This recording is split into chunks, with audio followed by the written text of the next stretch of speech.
My biggest fear was that I was going to get into a situation where I didn't have anything in common with anyone. So I moved from Mississippi. I moved all the way to Baltimore, Maryland, and I would go into a restaurant and I would order food. I would be at a drive-through and they would just look at me and they would say, I don't know what you said. Where are you from? Because this really strong Southern accent that I have. And when I first got there, I moved into my apartment and I didn't know anyone. I was there for about 4 or 5 days before I started work. My very first day of work, this girl who was about 10 years younger than me came and sat down next to me. And she introduced herself as Catherine. And I was like, well, she's really sweet. She's really nice. And she was so outgoing. And I'm not a talker. I'm very shy generally in a group of people. I'm very shy. I don't share a lot about myself. And I'm very much an observer. And she comes in and she sits down next to me and she starts talking, and she has not stopped talking since I met her in 2019. And she and her family, she had four, I've learned very quickly that she had four small kids.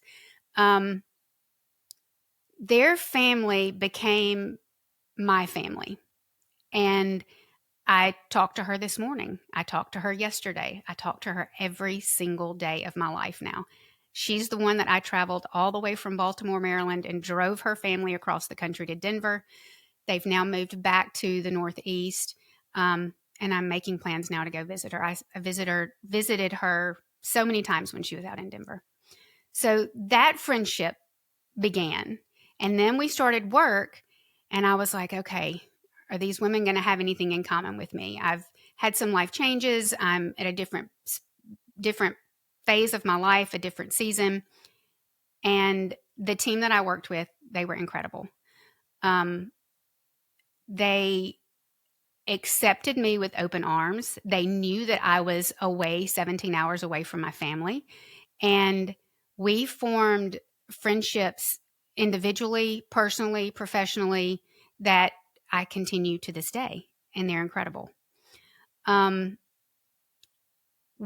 I made the change to go to telehealth, I think because I had had such a positive experience when I was in Maryland, that I was really afraid I was going to isolate myself away from people, because when you're working virtually and you're working from home, you're by yourself.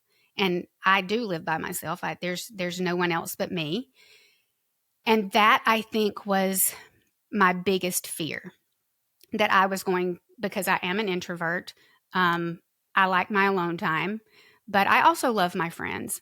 But I was afraid that once I started virtual, that those connections and those friendships were not going to continue, and that it was not going to be the type of atmosphere that I was used to in my personal life, and then the great experience that I had in Maryland. And I learned very quickly, probably before I started my job virtually, my recruiter connected me with another teletherapist who lives in Houston, Texas, and her name is Caitlin. And she and I just began, we text on the phone.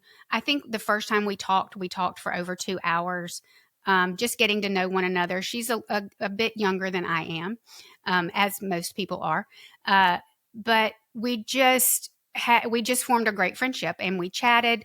We would text. She was working in the same district that I worked in. She had started just a few weeks prior.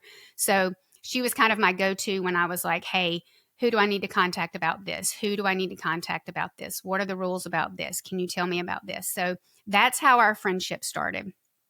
And that friendship continued again via text message, via phone calls, via emails, sharing screens on Zoom calls, sharing screens on Teams, just showing me how to access and navigate all of the different platforms, because everything was so new. But I feel like my recruiter was a pivotal person in helping me to develop that connection, because without that connection, I wouldn't have had that person to kind of go to, right?